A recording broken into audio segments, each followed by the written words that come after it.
Noah Gragson is still the favorite to drive the 10 car for Stewart-Haas Racing in 2024, and Dillon is still the favorite to drive the 16 car for Kaulig Racing in 2024. What's going on, guys? It's Daniel, and welcome back to the video. We got a ton of NASCAR and other motorsports stories discussed here today on the channel. Let's go ahead and just jump straight into those really quickly. We're going to start and talk about Goodyear, as it was announced that Goodyear is selling $2 billion of assets. This is an interesting move. Obviously, Goodyear, I think, has like $4 or $5 billion worth of assets, so this is something that's kind of not new when it comes to companies. We kind of seen this before when it does come to companies. Nonetheless, it's an interesting move and kind of crazy to see that Goodyear is selling $2 billion of assets. That is a ton of money. And now we're going to jump on to the next story of today's episode, as we're talking about Kyle Larson. As it was announced and reported by Matt Weaver that Kyle Larson will compete in the Turkey Night Grand Prix.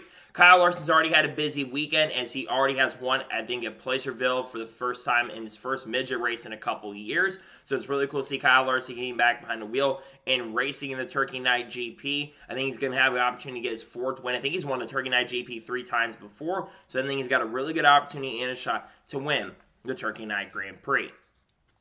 And now we're going to jump on to the next story of today's episode, as we're talking about Bobby McCarty. Now, Bobby McCarty put out a tweet yesterday afternoon going into the evening, talking about he is looking for sponsorship to continue racing in the Cars Tour. This is really unfortunate here that he's still looking for sponsorship. I think Bobby McCarty is one of the better drivers in the Cars Tour. He's one of the more veteran drivers in the Cars Tour, considering you have a lot of younger kids come into play. You do need these older veterans coming in and racing in the Cars Tour to really help these younger kids out. So I really hope someone can fund and sponsor this guy, because I think he deserves a shot and opportunity to continue racing in this sport. I really hope he gets a chance and opportunity and gets the funding he needs, because in my honest opinion, he deserves to continue racing.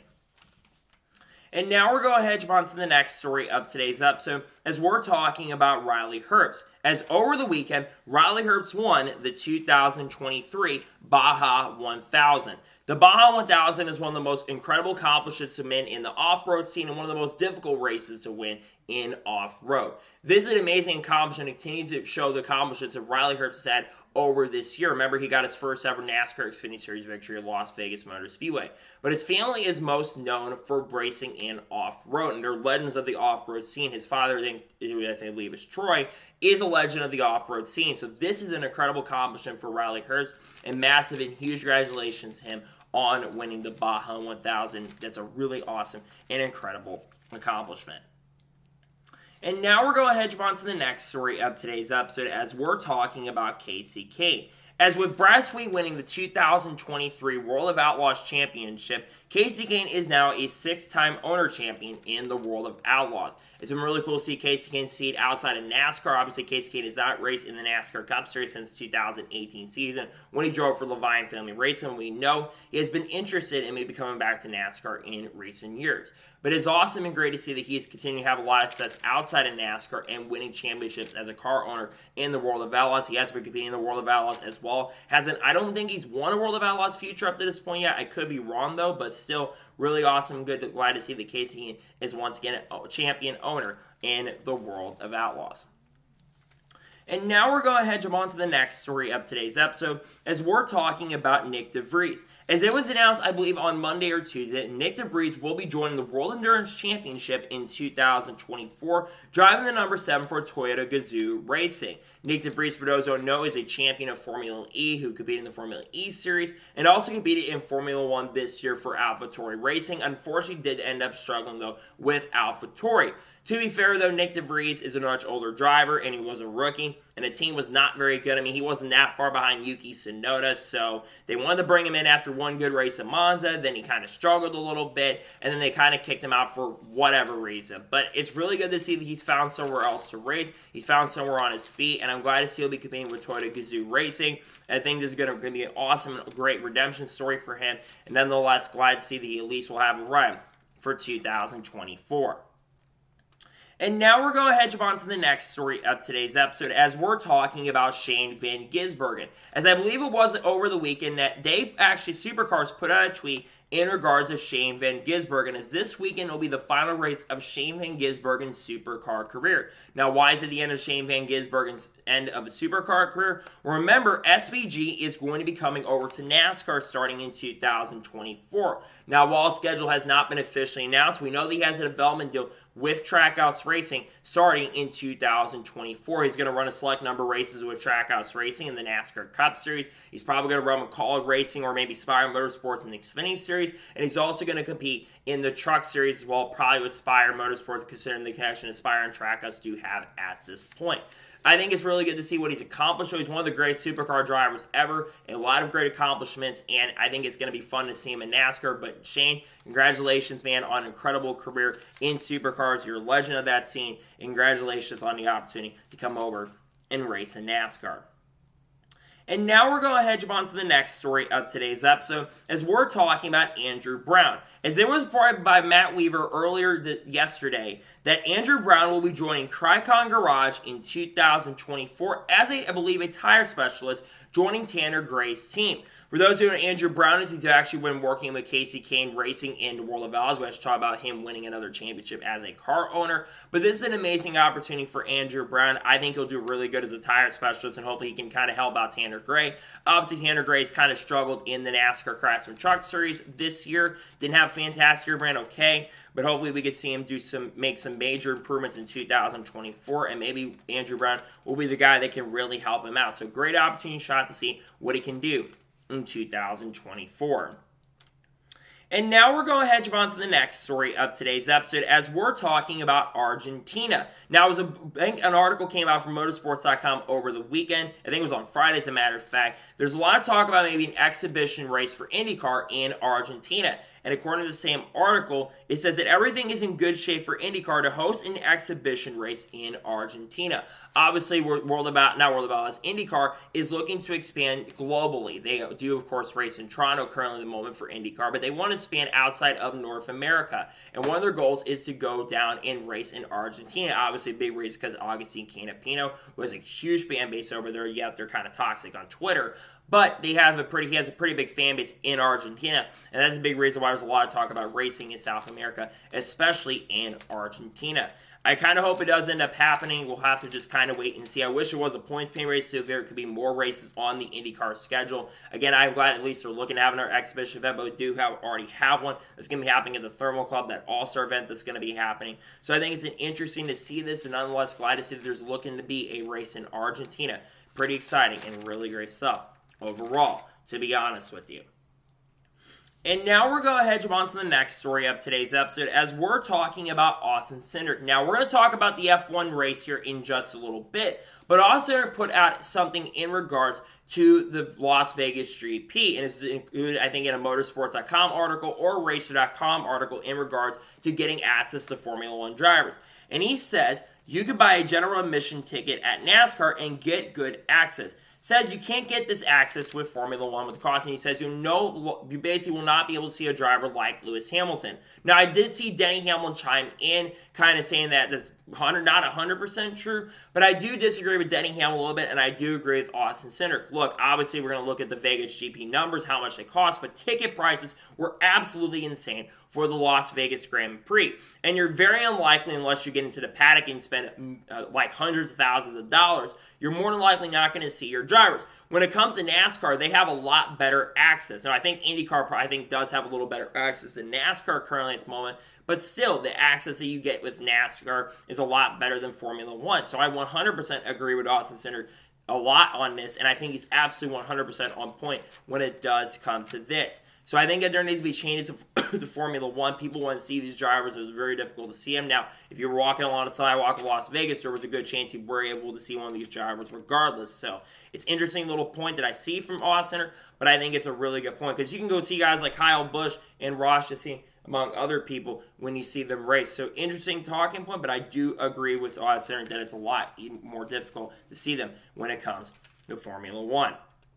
And now we're going to jump on to the next story of today's episode, as we're talking about Rev Racing. As Rev Racing officially announced on Monday, they have announced their 2024 Drive for Diversity class. The people who are part of this year's Drive for Diversity class are Andre Perez de Laura, LeVar Scott, Nathan Lyons, Eloy Falcon, Laney Busey, TJ DeCare, Regina Servin, Cassidy Kite, and Laquan McCoy Jr. Andre Prezzolor and LeVar Scott are going to be part of the ARCA team for 2024. Confirmed both will be competing for the full championship. Nathan Lyons, I believe, will be racing in Legends cars for the organization. The rest of them, I'm not exactly sure what they're going to be doing with them for 2024. This is a really solid class, though. I do love it, and I'm excited to see what these people can do in 2024. Pretty exciting stuff, and glad to see that they'll be racing in the Drive for Diversity class in 2024. And now we're going to jump on to the next story of today's episode as we're talking about Richmond Raceway. Now, there's a report that came out from Adam Stern, I believe, on Sunday afternoon talking about Richmond Raceway. And he reports that we want to continue to have 2 Cup Series races every year. And to do that, we need everyone to come out, show up. This is from the president, Lori Warren, of Richmond Raceway. Now, obviously, Richmond Raceway, they've had issues with attendance over the course of the last few years. And a big reason, I think, is because of the fact that I think a lot of people say the racing product, but also the fact is the Richmond is kind of in this swing that they have like Richmond and Bristol together in like the same area of the schedule, and people have to save a lot of money. In my personal opinion, I don't think Richmond deserves 2 days. I think it should only have 1 day every single year. In fact, I think most tracks on the NASCAR Cup Series schedule should only have 1 day. I would love to see the second day go to a track back to like Road America, perhaps. I know the Cup race there was not the greatest in the world, but still, I think it would make a lot more sense to go back to a track like Road America instead of basically going to a track like Richmond, which doesn't bring the best attendance, while you have a track like Road America that brings in a lot more people and more fans are going to show up. So in my personal honest opinion, I think we should go to a track like Road America once again, but we'll have to wait and see what happens. But I think it's a very interesting thing to talk about, and glad to see that Richmond kind of acknowledges that they need to do better when it comes to that. And now we're going to jump on to the next story of today's episode, as we're talking about Christopher Bell, Eric Jones, Ryan Blaney, Chris Buescher, Corey LaJoie, and Kyle Larson, as those are going to be the 6 drivers that will be doing the next-gen test at Phoenix on December 5th through 6th. For those who do not know why they're doing this test at Phoenix, one of the big reasons is because we already know that the short track racing in NASCAR and the short oval racing in NASCAR has not been the greatest over the course of the last couple of years since the next-gen car has been introduced. Now, I will say the racing has gone in the right direction. I thought the Phoenix Championship race is actually a solid race, all things considered. And I thought Martinsville was the best short track race we've seen with the package outside of the Richmond Spring Race. That being said, one of the goals is to try to eliminate shifting and get rid of a lot of the underbody components of the car. Now, I do think it will fix some of the problems, but I think the biggest thing that NASCAR should try to do, if it doesn't fix the problems, kind of like what they have with the intermediate racing, is just go and increase the horsepower. I think we should have 750 to 770 horsepower on these cars, because I think the more horsepower you have, I think the racing is generally going to be a lot better. So I'm glad to see at least they're testing it out to try to fix some of the problems with the short track racing, but I think we need to go a step further, and that big step going further is having them increase the horsepower. We'll see what they decide to do, but I really hope they do what I say. I'm not in charge of it, but I really hope that we get to see this and they kind of do this, and I really hope they end up going ahead with this move. And now we're going to jump on to the next story of today's episode, as we're talking about the SRX. As the SRX, unlike what they've usually done for track announcements where they announce everything at once, they've actually making track announcements on a day-by-day basis throughout this offseason. So far, we already know the Berlin Raceway is going to be coming back for 2024, but they've announced 3 new dates for 2024. So Stafford Speedway is coming back. I think that's going to be on July the 11th. Thunder Road is making a return. They originally were supposed to go there, but unfortunately they got flooded out. And Slinger Race Speedway will be back for the first time since 2021. These are 3 really, really solid racetracks. I'm glad to see that Stafford's getting a chance and an opportunity to continue racing the SRX. Same with Thunder Road and same with Slinger Speedway. I think it's 3 really solid tracks to go to. I think the race will be very, very solid. Now, the number of drivers has not been announced. I really do hope they increase the field sizes for 2024 from 12 to 15 cars, so we can see more legends and racers come out and play. We'll see what happens in regards to that, though, but I think it's good to see that some of these tracks are making a return in 2024. I really hope they go either Lucas Oil Speedway in Wheatland, or they end up going to I-55 so I can go see the race. I was hoping to go to I-55 race in 2022, but we'll see what happens in regards to that. Nonetheless, though, I really hope they do end up going there in 2024, to be honest with you. And now we're going ahead and jump on to the next story of today's episode as we're talking about iRacing. Now, there's a report that came out on, I think it was on Friday, from Madison talking about iRacing potentially of getting IndyCar licensed once again. And I believe it was Steve Myers that says it's possible that it could get back into business with IndyCar, but top executive Steve Myers suggested that even if they did, it would take years. Obviously, if you have not been paying attention over the course of the last few weeks, it was announced that Motorsports Games no longer has the IndyCar license as IndyCar terminated both licenses they had with Motorsports Games. Remember, they had two licenses. One, they had to host esports events. The other one being they had to produce a game. Now, apparently, according to reports, they actually were getting into the final stages, getting closer to the release of this game. But unfortunately, due to the main issues that came out to play when it comes to this game, basically, they just scrapped it all together. Everyone got laid off, and that's a big reason why IndyCar swept in and just said, screw this, we're done working with this company, and we're no longer working with this company ever again. It is disappointing for the people that have been working on this game, but honestly, good riddance to Motorsports Games. I don't think and apparently, they're supposed to get this game, their new Le Mans Ultimate game out on February 20th, which are not going to make a lot of money. There's a chance that the company may not even survive that long at this point, but I really would love to see iRacing come in. I'll wait a few years for an IndyCar game to come out because it's been nearly 20 years. The last time an IndyCar game came out, I think, was 2004. So it's been nearly 20 years to this point since the IndyCar game was released. So if we have to wait that long, I'll definitely wait that long so we can get an IndyCar game. I hope it ends up happening. I think the chances are very, very slim, however, but if it does end up happening, I will be very, very happy. But I think it's kind of questionable at this point if there is going to be an IndyCar game. But hey, if they do release an IndyCar game, I will definitely be very happy. And now we're going ahead and jump on to the next story of today's episode as we're talking about Rajah Caruth and Lane Riggs. Now, someone asked a question to Bob Poggers in regards to what are the plans for Rajah Caruth and Lane Riggs going into 2024. Well, Bob Poggers did say the future is a little uncertain when it comes to both drivers. He does say Rajah will likely be back in the Truck Series in 2024, but he did not reveal which team he'll be driving for. As for Lane Riggs, it's kind of to be determined on what's going to happen with Lane Riggs for 2024. With Rajah Caruth, I really don't know at this point because he won't be with Spire Motorsports unless they go to a fourth truck, but it sounds like they're only going to have 3 trucks in 2024. So maybe he goes to a team like Nice Motorsports. Maybe he goes to Spire, maybe another organization in the Chevy camp. I really don't know at this point, but it'll likely be a Chevy team. I really don't know when it comes to Rajah what he's going to be doing, but I think he will have a ride with an organization in 2024. As for Lane Riggs, honestly, I'm not entirely sure where Lane Riggs is going to be going. Honestly, I think he deserves an opportunity shot in a good truck organization or an Xfinity organization. His wife won't be going to Kaulig Racing, of course, because that ride I don't think is available at this particular moment. We know Josh Lynn's going there full time. He might be able to go to that All-Star 10 car next year, but I really hope that Lane Riggs gets a shot and opportunities. I think Lane is a very talented driver and can get the best in the equipment. So we'll see what happens in regards to that going into the future and where they end up going. Nonetheless, I hope both Lane Riggs and Rajah Caruth get to race in the 2024 season, regardless of the series they race in. I hope they do get an opportunity chance to race it with the teams in 2024. And now we're going ahead and jump on to the next story of today's episode as we're talking about the Las Vegas Grand Prix.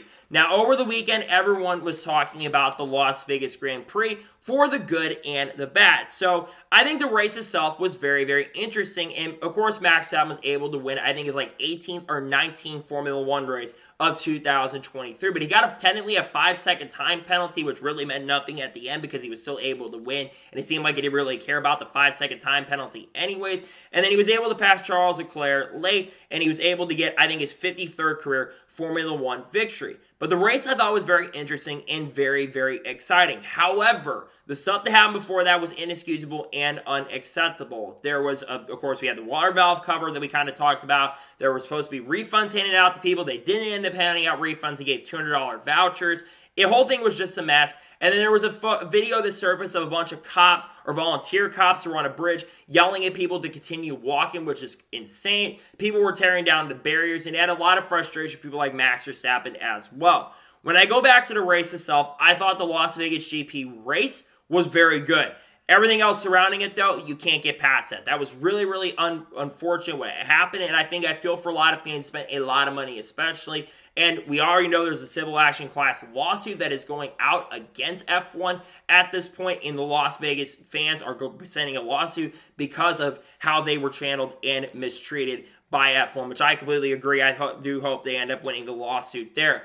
But I think it's interesting to see how some of this stuff ended up happening. I thought the race, like I said, was very, very good, but there are a lot of the issues that came into play that I cannot get past. So, in my opinion, I think it's not a surprising shock to see this because F1's kind of like done this before with certain things. But in my opinion, I personally think that they should have gotten a refund. It sounds like they may get a refund here in the future, but I thought the race itself was actually interesting and overall pretty good, to be honest with you. And now we're going to head jump on the next story of today's episode as we're talking about Jade Aidian. As it was announced on Friday that Jade Aidian has signed a multi-year development deal with TRD. She'll run USAC and Extreme cars with Keith Kunz Motorsports in 2024, and she'll race full-time in the new Toyota TGR Cup with Nitro Sports. This is a really good opportunity for Jade Aidian. For those who don't know, she is the first female, I think, to win a major USAC championship or dirt championship. And I think this is really good to see. I think she's an extremely talented driver who's got a lot of potential possibilities. And it's going to be really cool to see her have a shot and opportunity to race full-time in USAC and Extreme Series once again in 2024. And with one of the best organizations with Keith Kunz Motorsports. And I also would expect that she is likely going to run the Chili Bowl with Keith Kunz Motorsports as well in 2024. Though we have not had confirmation what teams from the Keith Kunz Motorsports organization are going to run in the Chili Bowl. But she's got a lot of potential, she's got a lot of talent, and I think she's going to do a really awesome and a really, really good job with this team in 2024. And getting some experience on pavement as well. And it's going to be a few years before she even moves up. I could see her in a truck in the next couple years, like 2026 or 2027 perhaps. But I don't see her moving up in 2025 because there's not a ton of rides available in the Toyota camp right now, especially the drivers that are going to be coming into that organization here in the not-so-distant future that we'll be talking about here soon. I think it's interesting to see that she's getting the opportunity shot because I do believe she deserves a shot and opportunity to race there in 2024. And I'm glad to see she'll be signing a multi-year deal with TRD. And now we're going ahead and jump on to the next story of today's episode as we're talking about Nick Sanchez. As there needs to be a little bit of clarification that comes around when it comes to Nick Sanchez. Now, originally it was reported by Bob Pockrass that Nick Sanchez was going to be with Spire Motorsports. Now, he technically is still going to be with Spire Motorsports in 2024, but remember earlier this year how things were ran where he was actually drove for Rev Racing in a two-truck, but they got their stuff from Kaulig Motorsports. That's kind of what is going on here. So Nick Sanchez is going to be still at Rev Racing in 2024, but they're beginning their stuff from Spire Motorsports. Remember, Spire Motorsports has basically purchased all the stuff from Kaulig Motorsports. They're tearing everything down from the shop, the history, among other things, and they're going to be getting the equipment as well, including from the fabrication shop. So technically, Nick Sanchez is going to be driving for two organizations, Rev Racing / Spire. But I will say this when it comes to Nick Sanchez. I think he's going to be someone in 2024 that is going to be competing for this championship. You're not going to have to deal with Carson Hocevar in 2024 as he moves up to the NASCAR Cup Series with Spire. And you're also not going to have to deal with a driver like Zane Smith, who is a championship threat and contender. And also Hailie Deegan, she's moving up next year in 2024 to Xfinity as well. But as when it comes to Nick Sanchez, I think Nick is going to get a few victories in the NASCAR Truck Series in 2024, and I think he will be a championship threat and contender. He was like a qualifying merchant this year in 2023, winning a lot of poles. I do think, though, in 2024, we're going to see a lot of good things come from Nick Sanchez, and I think he will be a massive championship threat and championship contender in the 2024 season. So I'm really excited about this. I think it's a fantastic opportunity and shot, and I'm looking forward to see what he can do in 2024. But I'm really happy and glad to see that Bob Pockrass did clarify that he still will be with Rev Racing in 2024. And now we're going ahead and jump on to the next story of today's episode as we're talking about the NASCAR Canada Series. As it was officially announced yesterday, the NASCAR is changing the name of its Canadian Regional Series from the Penny Series to the NASCAR Canada Series starting in 2024. I believe Penny's has been the main sponsor of the Canadian Series since 2015 or 2016. Now, Penny's is still going to have a big presence in the Canada Series in 2024, but kind of similar to what they did with the Cup Series, they're rebranding rebranding to just the NASCAR Canada Series. And I think overall this makes a ton and a lot of sense when you really think about it. And I'm glad to see that NASCAR is kind of doing this. I think it makes a lot more sense for the fans. And I'm very happy to see that they are doing this going into 2024. It's simplicity. I think it's a good decision, though. And I really hope that we get to see maybe some NASCAR Cup Series drivers in the future going racing the Canada Series. But I think it's really cool that they're doing this. I love the fact they are doing this with the Canada Series. And I think for Canadian fans, I think this is going to be a really good move for you guys, and I think generally you should be really, really happy about this move. So nonetheless, a great move overall to see the NASCAR is rebranding it just from the Penny Series to the Canada Series starting in 2024. And now we're going ahead and jump on to the next story of today's episode as we're talking about Larry McReynolds. As it was announced, or actually something that's kind of come out over the weekend, and Ryan Nossner put a video out about this, there's a chance that Larry McReynolds maybe join the Fox Sports booth in 2024. Now, we already know that Kevin Harvick, Mike Joy, and Clint Bowyer are going to be full-time in the Fox Sports booth. Now, how could Larry McReynolds fit in this? So now, obviously, he's probably still going to be a rules analyst for Fox in 2024. What I'm thinking is that there's a lot of talk, conversation, rumors that there could be a fourth man in the booth starting in 2024. And my guess is right now at this moment is that he probably would come in on a rotation side of things for a few races in 2024. What I would love to see, though, is they take Clint Bowyer out from being in the Fox Sports booth and have Larry McReynolds, Kevin Harvick, and Mike Joy in the Fox Sports booth on a full-time basis. I think it would be a lot better, and I think the broadcast in general would be a lot less goofy than they have been, though I will say that there's some things that some of the commentators can't control. Not saying that Clint Bowyer is fully at fault, but I think there's a lot of things that some of these people can control, and some things they can't control. But if Larry McReynolds was to go back to the Fox Sports booth in 2024 on a full-time basis, I would be ecstatic and very, very happy. Do I think there's a chance? I don't know at this point. We're just gonna have to wait and see what happens. But I really do hope that we see Larry McReynolds at least in a few races in the Fox Sports booth. But there's a chance we'll at least see a rotation with some guests in 2024. Kind of similar to NBC has 4 in the booth right now. I think there's a chance we will see a 4th person in the booth in 2024. But we're gonna have to wait and see what happens in regards to that. And now we're going ahead and jump on to the next story of today's episode as we're talking about Xfinity. Now, it was reported by Adam Stern, I believe it was on Tuesday or Monday, that it says among the off-season topics to watch in NASCAR is whether Xfinity will choose to stop title sponsoring the NASCAR Xfinity Series after its 10-year deal agreement ends fall in 2024. For those who don't know, Xfinity has an agreement that started back in 2015, I should say, after they took over for Nationwide, which Nationwide had done from 2008 to 2014. Xfinity has a 10-year deal kind of similar to the current TV contract we talk about here in just a little bit that goes from 2015 up until the end of 2024. Now, Xfinity's had a really recognizable brand over the last 10 years. Every time you hear a driver saying it's faster than 10G, I really do hope we get to see Xfinity maybe continue doing maybe the title sponsoring for the NASCAR Xfinity Series after 2024, but I think there's also a chance that is not going to happen after 2024, and I think there's a really good shot and chance and possibility that we may end up seeing another company come in. And if I had to choose another company that could come into play and maybe be the main sponsor of the secondary series, I would love to see Busch make a return. Busch had been a long-term sponsor of the series from, I think, like the 1980s and 90s up until the end of the 2007 season. We kind of seen this through the Truck Series. Craftsman came back and sponsored the Truck Series for the first time since 2008. So I think it'd be really awesome and cool to see maybe Busch make a return and be the main title sponsor for the secondary series. It would make a lot of sense for historical purposes and historical contexts, and I really hope Busch does make a return to be the name of the second series. So we'll see what happens again. There is a chance Xfinity returns. We already know that the secondary series is moving over to the CW starting in 2025 for an 8-year deal. I would imagine that whatever deal they do end up deciding to sign, it probably will be at least a few-year deal. So we'll see what happens in regards to this. We now know at this point there's a chance Xfinity may or may not return, but we'll have to wait and see what happens in regards to that.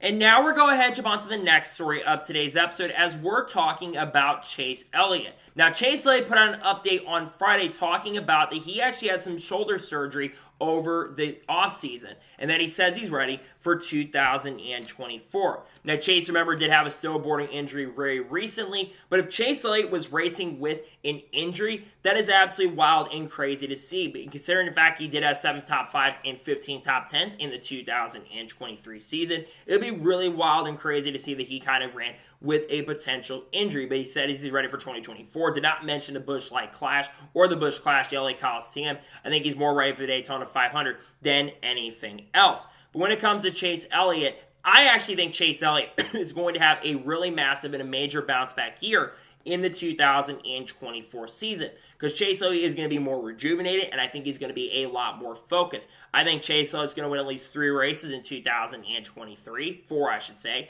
and also I think that Chase Elliott is going to have a really good chance and opportunity to make it into the championship 4 in 2024 as well. And never know. He could bounce back and win the whole thing. Now, I think it's going to be tough to go back and win the championship after missing the playoffs previously, but Chase Elliott was really good in 2022, and like I said, I think this is going to be a really huge and massive bounce back year for Chase Elliott. I'm excited to see what happens with Chase. Hopefully he does make a return and can show a lot of speed. We already know he is coming back next year in the 9 car, but I think Chase Elliott for sure will be a massive championship threat and contender in the Cup Series in 2024. I'm glad to see he got that injury taken care of so he can be focused on 2024. I think he will be very, very competitive though, and I'm excited to see what he can do in 2024. Just like go snowboarding and wreck your competitors intentionally like he did Denny on the Coke 600, and I think you're going to be in really solid and really, really good shape. Nonetheless, I'm excited to see what Chase Elliott can do in the 2024 NASCAR Cup Series season with Hendrick Motorsports. And now we're going to head on to the next story of today's episode as we're talking about Lewis Hamilton and Max Verstappen. Now, I'm talking about Lewis Hamilton and Max Verstappen for another reason. Now, obviously, over the weekend, NASCAR was off, and you had a couple of NASCAR drivers that were spotted in basically the paddocks, which, of course, is a garage for F1. And Denny Hamlin was actually spotted talking to Lewis Hamilton. Now, what was Denny Hamlin talking about? Maybe, just maybe, Denny Hamlin was talking to Lewis Hamilton about coming over and racing in NASCAR. Now, Lewis Hamilton earlier this year said it, and he expressed interest in maybe one day trying to race in NASCAR. And we've seen drivers like Bubba Wallace mention that a driver that he'd like to see race with him is in 2311's camp is Lewis Hamilton. Now, Lewis Hamilton, I think, would be really fun to see him race in NASCAR. Now, what race could he run? I think the one race he probably would only have an opportunity shot to run is the Daytona 500 because F1 schedule is so crammed and so busy that the F1 season doesn't start until March or April in 2024. So it'd be easy to bring a guy like Lewis Hamilton and race in the Daytona 500. But it wasn't only Lewis Hamilton. Max Verstappen was also spotted with Daniel Suarez. Now, I believe that Max Verstappen is dating Julia Pickett's sister, if I'm not mistaken, and Daniel Suarez, I think, is dating Julia Pickett. So there's a relationship there, and basically they're kind of brothers-in-laws or something along those lines, and they kind of know each other very, very well.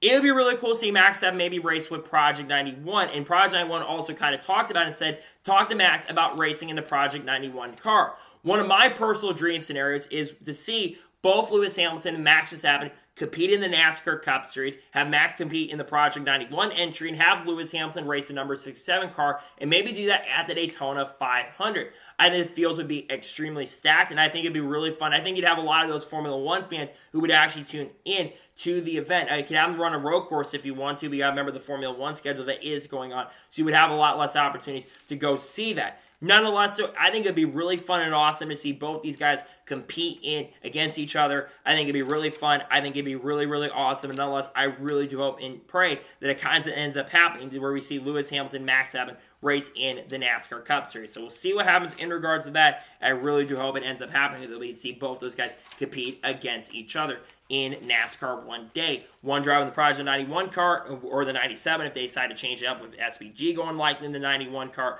and also we could see someone else take it. So we'll see what happens, and we'll see how things end up playing out and shaking out into the future.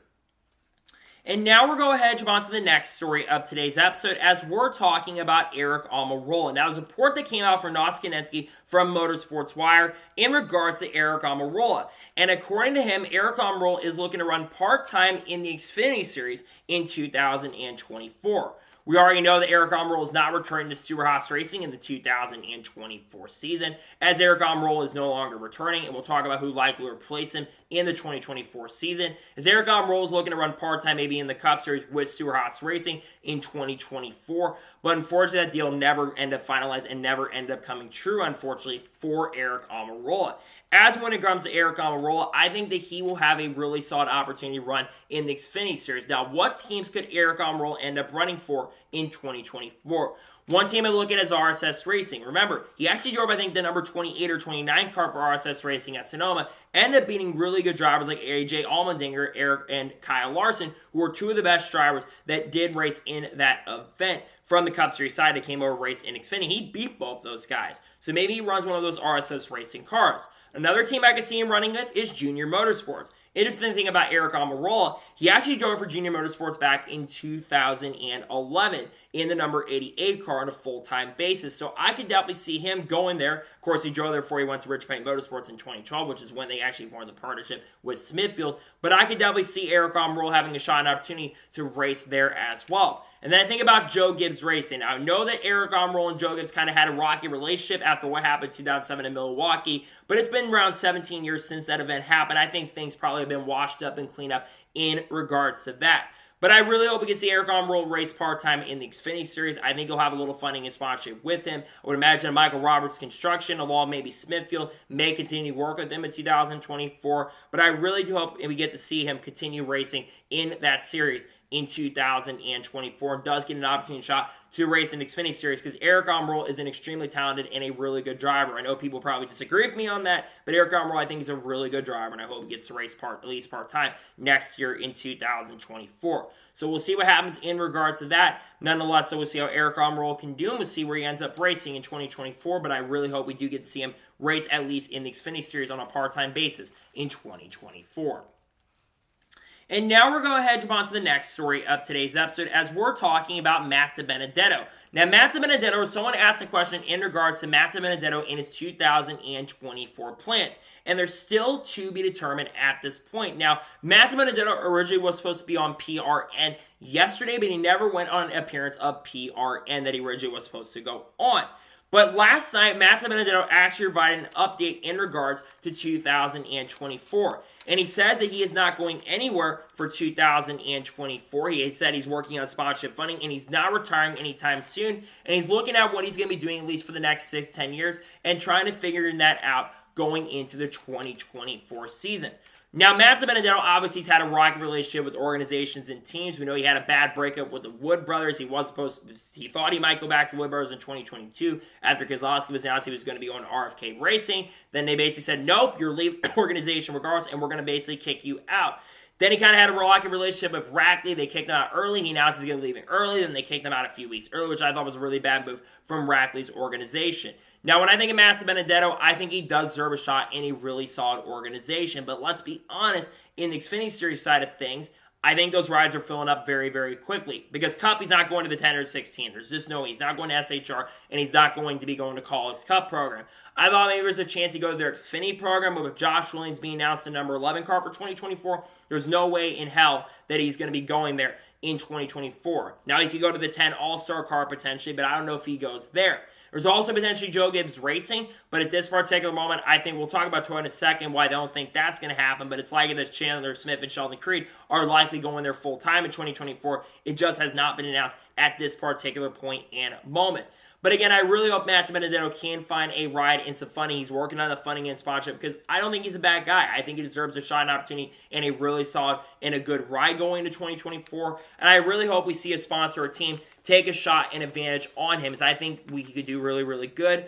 Because again, I think there is risk working with Matt DiBenedetto, but I think you're going to get reward. I mean, he got Rackley War Racing to the playoffs in 2023 for crying out loud, nearly made it to the round of 8, and could have eliminated the champion of the Truck Series, Ben Rhodes, by the way, had he basically beat him by 5 spots and not had issues in Milwaukee the way he ended up doing it. And we may have had a different outcome for the championship had Matt DiBenedetto was able to make it to the round of 8. But still, I think Matt DiBenedetto does deserve a shot and opportunity and a really solid ride and good equipment. It's going to be interesting to see what happens. He could go to a team like BJ McLeod Motorsports or maybe JD Motorsports in 2024, but I don't know if that's a team that he would like to go with. He wants to probably go to a team that's going to give him a chance and opportunity to be at his best and compete really, really well. So we'll see what happens when it comes to Matt DiBenedetto going into the 2024 season, but it sounds like things are a little bit uncertain. When it does come to Matt DiBenedetto, we'll see how things shake out for him, though, going into the 2024 season. I think there's a good chance he does end up racing Xfinity 2024, but we'll have to wait and see what happens in regards to that. And now we're going ahead and jump on to the next story of today's episode as we're talking about Toyota. Now, David Wilson was on Sirius and NASCAR Radio talking with Dave Moody, and he kind of talked about how Jesse Love was given an opportunity chance to go with Chevy, an offer that he could not refuse. Now, David Wilson also was on there. He said he's teasing some big potential silly season news that could be coming in the next few weeks. Now, what could these announcements be? Well, I think there's one announcement in particular that could be coming. Remember, we know this at this point more than likely, but it's not been confirmed. But it sounds like at this point that Chandler Smith and Sheldon Creed are going to be joining Joe Gibbs Racing in 2024. Where I know that Chandler Smith will no longer be at Kaulig Racing in the 2024 season. It sounds like the AJ Allmendinger more than likely headed to his ride back to his ride once again in 2024. And Chandler Smith was a former Toyota Racing Development driver. He's been out of his contract early, and we kind of got reports he's likely headed over to Joe Gibbs Racing's Xfinity program in 2024.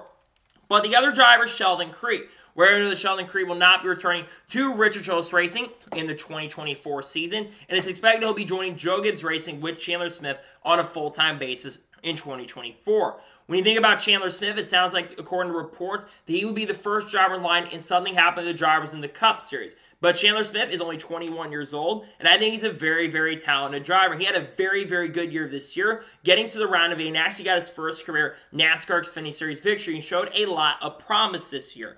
I think he will be a championship contender and threat at Joe Gibbs Racing in the 2024 season. I think he'll have a really good opportunity chance to win his first NASCAR Xfinity Series title. Now, what number do I think he runs? I think he'll end up running the number 20 car. It just makes a lot of sense. It's a flagship organization, and I think he's bringing a little funding and sponsorship with him as well to that team. So that's a big reason why I think he's going over there. Then let's talk about Sheldon Creed. Now, Sheldon Creed obviously got kicked out of Richmond Racing, no longer at the organization and team. I do think that Sheldon Creed will be very solid, and I think he actually will win because he needs to win, especially if you're in Joe Gibbs Racing equipment. It's the only equipment, in my opinion, that's better than the RCR equipment in Xfinity right now, or Junior Motorsports equipment, but we already know Junior Motorsports lineup is completely set. I think that we are going to end up seeing him drive at 18 next year, the one that Sammy Smith had driven. Obviously, Sammy Smith is going to Junior Motorsports in 2024, so that ride is available, and I think he'll go there in 2024. And I think that this is going to be a good move, and I think Sheldon will show a lot of promise, and I think he'll get a few wins in 2024. And when you look at Toyota, though, they don't need to rush anybody up to the Cup Series right now because they don't have any Cup rides available right now. John Hunter's moving up to the Cup Series into 42 for Legacy. He's going to be 27. You've got Eric Jones. He's the same age as John Hunter Nemechek. You've got, of course, a couple other guys. You've got Bubba Wallace, who just turned 30 this year. You've got Reddick, who's 26 or 27. You've got basically other guys like Ty Gibbs, who just turned 21, and Chris Bell, who will be just turning 29 here in the not-so-distant future. You do have Denny Hamlin, and then, of course, Martin Truex Jr., but Chandler Smith will likely replace either Martin Truex Jr. or John Hunter will go into that number 19 car or the 18 if they want to renumber it, and then, of course, we see Chandler Smith move up.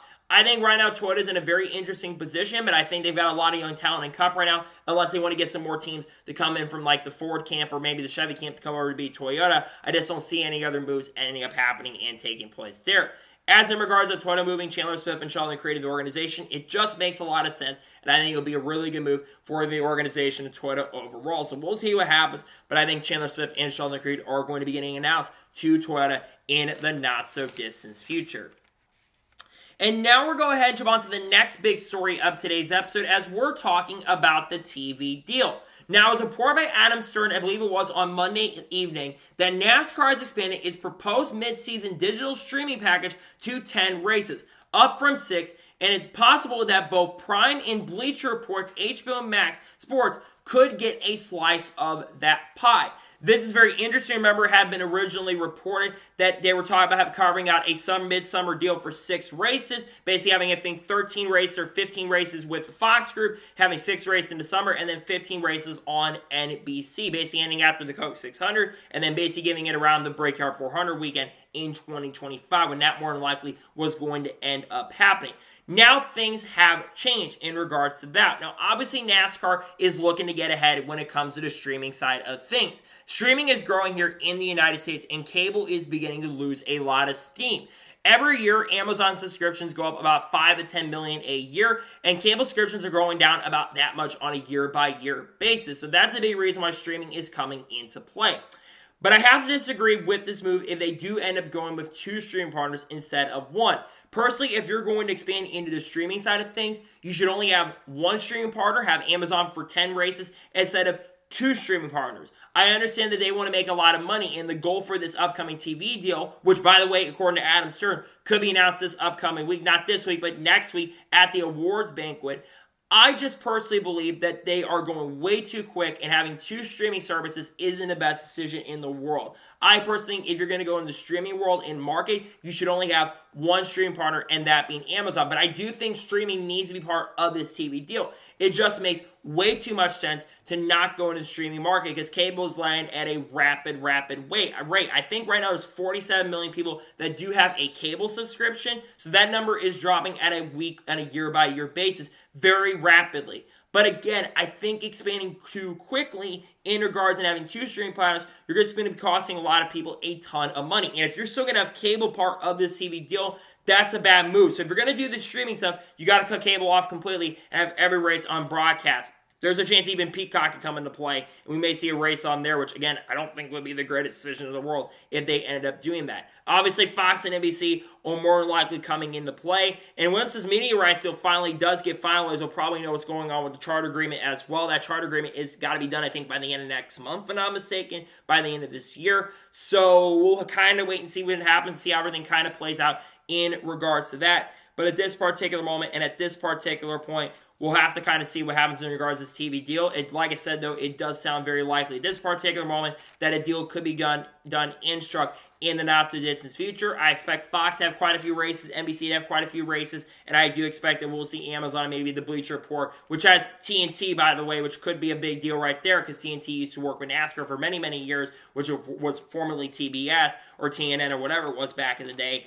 I think it's going to be kind of interesting to see how things kind of end up playing out in regards to that at this particular moment. But it sounds like right now that this moment that HBO Max or Bleacher Report is one of the front runners coming into play. There could be 2 stream partners instead of 1. We'll see how things play out. This is expected to potentially be the most expensive TV deal I've ever seen. Could be in the $10 to $12 billion figures, maybe in the $15 billion figures perhaps, especially streaming comes into play. I think that it will be huge for NASCAR if it goes to Amazon, but I'm not sure I feel about a other platform like Bleacher Report coming into play that doesn't have the most adequate stuff when it comes to everything. So we'll see how things end up shaking out and playing out, but it sounds like HBO Max and Bleacher Report are in the front-running candidates to potentially pick up this upcoming TV deal at this particular moment. And now we're going to head jump on to the final major story of today's episode as we're talking about Noah Gragson and Ty Dillon once again. Now, we've talked about Noah Gragson and Ty Dillon quite a bit on this channel over the course of the last few weeks, because it's been rumored at this particular moment that Noah Gragson's likely going to the 10 car in 2024, taking over the 10 for Eric on roll in the 2024 season. And it sounds like Ty Dillon is more than likely going to be driving a 16 Cup car for Kaulig Racing in 2024. Let's first begin with Noah Gragson, because Bob Poggers put out an article in regards to some of the silly stuff. There's some Daytona 500 we talked about as well that we could end up seeing. But he also talked about when it comes to the number 10 car. And Bob still continues to know that Noah Gragson is the current favorite still to take over the 10 car for Stewart-Haas Racing in 2024. Let's talk about this for a second. Obviously, why would Noah Gragson go back there? Because Noah Gragson, probably people don't think, doesn't have any sponsors. That's not entirely true. Noah Gragson actually, I believe, does have some sponsorship in funding coming into play. I still think he has a big connection with Black Rifle Coffee, and also I believe he still has a pretty big connection with Bass Pro Shops as well. Bass Pro Shops has been a sponsor of Noah Gragson's, I think, since around 2018 or 2019 when he joined Junior Motorsports, so he easily could go there and bring that funding in sponsorship. He's probably going to need more sponsors to come into play. Maybe also Wendy's works in, though, and continues to come over there. So he does bring a little sponsorship in funding. And let's not ignore the fact that Noah Gragson did have a really good tenure in the NASCAR Xfinity Series. And interestingly, Josh Berry is a former teammate of Noah Gragson's, so it would make a lot of sense from the teammate side and the teammate point of view. However, Noah Gragson's first full-time year in the Cup Series, or what was supposed to be first full-time year in the Cup Series, he completely struggled in major ways. Noah Gragson only had 2 top 20 finishes in the first 21 races of the year. And once Noah Gragson was let go from Stewart-Haas Racing, or not SHR Legacy, that equipment got better, and Carson Osbar racked up, I think, 4 top 20 finishes in a row. So that was not a very good look for Noah Gragson. But also looking at this team right now, SHR is kind of struggling at the moment. They're not a team that's really at the top of their game. They're kind of struggling right now at the moment, and they're not performing at the best of their ability. They're going to be struggling. I don't think any of their cars make the playoffs. I don't see any of them getting a win in 2024 at this particular moment and at this particular point. But like I said, when it does come to Noah Gragson, he does bring funding and sponsorship, and that's one of the big reasons why more than likely he's going to this ride in 2024. I don't completely agree with the move, but again, they had opportunities to get guys like Kyle Larson on their team. They probably were looking at Shane Gisbergen. Kyle Busch, the driver that continues to get mentioned, that was almost had a shot to go here. And then Zane Smith had a shot to go to SHR. And even Michael McDowell got mentioned to go to this organization in 2024. But that deal never ended up flying through. I mean, who could they have gone after at this point, though, right? I mean, they could have gotten Carl Edwards out of retirement, but I think there's a chance he does come back. It wouldn't be with Stewart-Haas Racing at this point. So there was going to be a chance there. They're not going to get Kurt Busch back, because Kurt's working by 23-11, so they're not going to call him back to come back and race. Kurt's retired at this point. So Noah Gragson was going to be the most likely candidate. He brings funding and sponsorship, and it makes a lot of sense. Let's go to the other side of things to talk about Ty Dillon. Now, it's been continuing to be rumored at this moment that Ty Dillon more than likely is going to the 16 car for Kaulig Racing in 2024. Now, there is still a chance and shot and possibility that we do end up seeing maybe AJ Allmendinger continue driving the 16 Cup car, but it sounds like one of the big reasons, the things at this point right now, is that most likely is not going to end up happening, and a big reason for that is because of funding and sponsorship. Ty Dillon, whether we like it or not, does bring some funding and sponsorship from a company like Ferris Mowers. Ferris Mowers has been sponsoring Ty Dillon for the last couple of seasons, so that's a big reason why he continues to get linked and mentioned to this number 16 car for 2024. But if it does end up, in fact, going to the number 16 car in 2024, it sounds very likely, and Dale Jr. kind of confirmed it at this point, I think Ty Dillon is going to struggle. And I think he'll be one of the worst finishers in the points in 2024, considering the fact that 16 and 31 car were not that good at Phoenix, and a lot of tracks are kind of similar to that in the Cup Series. I got a feeling that team overall is going to struggle, and they're going to have a major downgrade. But again, you're going to need funding and sponsorship. You're going to get an opportunity like this. They're not going to get like Matt DiBenedetto to come into play, because Matt DiBenedetto needs funding and sponsorship, though I think Matt DiBenedetto is a better driver than Ty Dillon currently at the moment. I don't see him going here, so at this point, Ty Dillon's a favorite. But I'd rather have AJ Allmendinger in that car than Ty Dillon.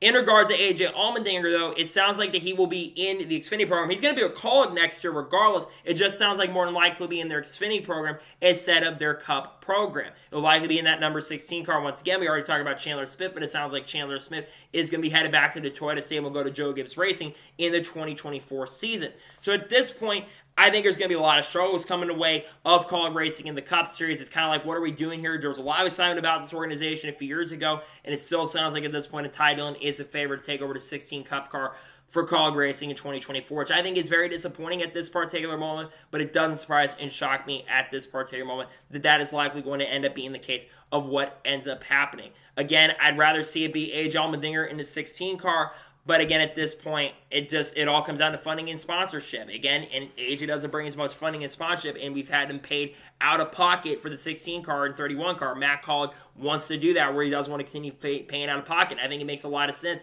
and AJ said he'll do whatever Matt Kaulig wants him to do. AJ at least will run part-time next year in Cup, probably in that 13 car, probably teaming up with Josh Williams, take over that ride at some point, but it's going to be interesting to see how things play out when it comes to silly season, but it sounds like Gragson will be in the 10, and Ty Dillon will be in the number 16. in 2024. So, that is going to be today's NASCAR news and motorsports news video. I want to thank you guys for watching. Please subscribe to the channel, notifications on, so notified when a video does go live on my channel.